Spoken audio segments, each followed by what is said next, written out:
So without further ado, I would like to call on Ambassador Redwan for the first part of the joint statement between the government of the Federal Democratic Republic of Ethiopia and the Tigray People's Liberation Front. Ambassador, over to you, please. Thank you, Dr. Ba. In fact, I offer Getachew Reda the first page, but he delegated me to begin, so I will happily begin reading. Joint statement between the government of the Federal Democratic Republic of Ethiopia and the Tigray People's Liberation Front, TPLF. As per Article 3 of the Agreement for Lasting Peace and Permanent Cessation of Hostilities, the representatives of the government of the Federal Democratic Republic of Ethiopia and the TPLF have agreed to announce to the people of Ethiopia and the rest of the world that after 10 days of intensive negotiations have concluded a peace agreement. Second, we've agreed to permanently silence the guns and end the 2 years of conflict in northern Ethiopia. 3, the conflict has brought a tragic degree of loss of lives and livelihoods, and it is in the interest of the entire people of Ethiopia to leave the chapter of conflict behind and live in peace and harmony. Fourth, it is fundamental that we reaffirmed our commitment to safeguarding the sovereignty and territorial integrity of Ethiopia and to upholding the Constitution of the Federal Democratic Republic of Ethiopia. Thus, Ethiopia has only one national defense force.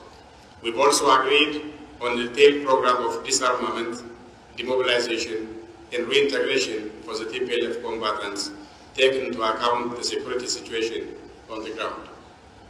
Fifth, we've agreed that the government of Ethiopia will further enhance its collaboration with humanitarian agencies to continue expediting aid to all those in need of assistance.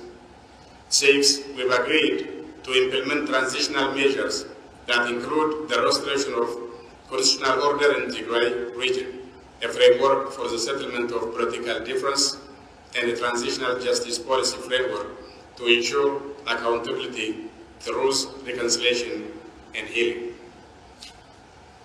Thank you very much, Ambassador Redwan. Mr. Getachew. So, to start implementing these undertakings without delay, we have agreed to stop all forms of conflicts and hostile propaganda. We'll only make statements to support the expeditious implementation of the agreement.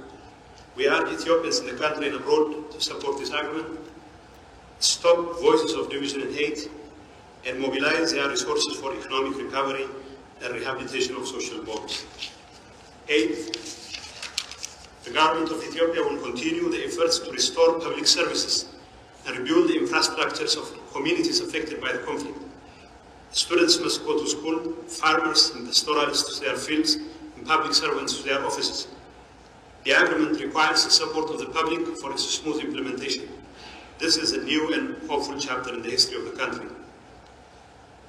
9, we express our gratitude to all actors contributing to the success of this endeavor, in particular, the African Union Commission Chairperson, the African High-Level Panel led by His Excellency former President Olusegun Obasanjo, supported by His Excellency former President Uhuru Kenyatta, and Her Excellency Dr. Fumuzile Blambo, former Deputy President of the Republic of South Africa. We thank the Chairperson of the African Union Commission, His Excellency Mr. Musa Faki Mohammed, Commissioner Bankole Adoye, and his colleagues for their tireless work during these talks. We rely on their continued support as we implement the agreement. 10, we thank His Excellency President Cyril Ramaphosa, the President of the Republic of South Africa, and Her Excellency Dr. Naledi Pandor, the Minister for the Department of International Relations and Cooperation of South Africa, for the excellent facilities they put at the disposal of these talks and their words of encouragement to the parties toward the successful results. We are indebted for the hospitality accorded to us by the people and government of the Republic of South Africa. 11, we are grateful to the people of Ethiopia for encouraging these talks and patiently waiting for the outcome.